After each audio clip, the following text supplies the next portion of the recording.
దేశంలోని తొలి సముద్ర విమానాశ్రయం ఆఫ్ షోర్ ఎయిర్పోర్ట్ నిర్మాణం దిశగా అడుగులు పడుతున్నాయి. మహారాష్ట్రలోని పాల్ఘాట్ జిల్లా కోరే బీచ్ దీనికి వేదిక కానుంది. ఈ ప్రాజెక్టుకు సంబంధించి డీటెయిల్డ్ ప్రాజెక్ట్ రిపోర్ట్ సమర్పించాలని మహారాష్ట్ర ముఖ్యమంత్రి దేవేంద్ర ఫడ్నవీస్ తాజాగా అధికారులను ఆదేశించారు. సముద్ర విమానాశ్రయం అంటే సముద్రంలో ఉండే విమానాశ్రయమే. లోతు తక్కువగా ఉన్న ప్రాంతాన్ని మట్టితో పూడ్చి దానిపైన ఎయిర్పోర్టును నిర్మిస్తారు. పరిమిత భూభాగం ఉన్న వాణిజ్య కేంద్రాల్లో పెరుగుతున్న రాకపోకలను అవసరాలను తీర్చడానికి ఈ తరహా విమానాశ్రయాలను నిర్మిస్తుంటారు. జపాన్, హాంకాంగ్, దక్షిణ కొరియాల్లో ఇప్పటికే ఆఫ్ షోర్ ఎయిర్పోర్టులున్నాయి. అయితే మూడు వైపులా సముద్రం ఉండే ముంబై మహానగరంలోనూ భూభాగం చాలా పరిమితంగా ఉంటుంది. ఈ నేపథ్యంలోనే దేశంలో తొలి సముద్ర విమానాశ్రయాన్ని ముంబైకి ఉత్తరాన 120 కిలోమీటర్ల దూరంలో ఉండే కోరే బీచ్ లో నిర్మించాలన్న ప్రతిపాదన ముందుకొచ్చింది. ఈ ప్రాజెక్టు వ్యయం 45,000 కోట్ల వరకు ఉండే అవకాశం ఉందని అధికారులు భావిస్తున్నారు. ఈ ప్రాజెక్టులో భాగంగా ముందుగా సముద్రాన్ని పూడ్చి కొత్త భూభాగాన్ని నిర్మించడానికి దాదాపు 25,000 కోట్లు ఖర్చవుతుందని అధికారులు అంచనా వేశారు. మిగిలిన 20,000 కోట్లతో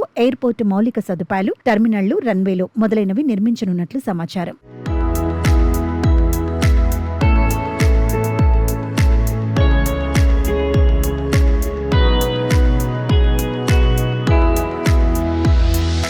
ప్రతి సంవత్సరం 9 కోట్ల మంది ప్రయాణికులు రాకపోకలు సాగించే సామర్థ్యంతో ఈ ఎయిర్పోర్ట్ ను నిర్మించాలన్న అంచనాలున్నాయి. అలాగే దీన్ని ఒక ప్రధానమైన ఎయిర్ కార్గో హబ్ గా రూపొందించాలని భావిస్తున్నారు. ఈ మేరకు ఏటా 30 లక్షల మెట్రిక్ టన్నుల సరుకు రవాణాను నిర్వహించగల సదుపాయాలు కల్పించాలనే ప్రణాళికతో ఈ ఎయిర్పోర్ట్ ను నిర్మించాలని ప్రభుత్వం నిర్ణయించినట్లు తెలుస్తోంది. ఈ మేరకు పాల్ఘాట్ జిల్లాలోనే 29.8 కోట్ల మెట్రిక్ టన్నుల వార్షిక కార్గో సామర్థ్యంతో నిర్మించి తలపెట్టిన వదావన్ పోర్టుతో ఈ విమానాశ్రయం అనుసంధానం కానుంది. అంతేకాకుండా Vadodara Mumbai express way, Delhi Mumbai express way, Mumbai Ahmedabad high speed rail corridor, metro రైల్వేతో ఈ ఆఫ్ షోర్ ఎయిర్పోర్ట్ ను అనుసంధానించనున్నారు. దేశంలోనే తొలి సముద్ర విమానాశ్రయ నిర్మాణం పూర్తయితే మహారాష్ట్ర రూపురేఖలు మారే అవకాశం ఉందని, ముంబై అభివృద్ధి మరో స్థాయికి వెళుతుందని ఆర్థిక రంగ నిపుణులు భావిస్తున్నారు. త్వరలోనే ప్రాజెక్ట్ పట్టాలెక్కే అవకాశం ఉన్నట్లు సమాచారం.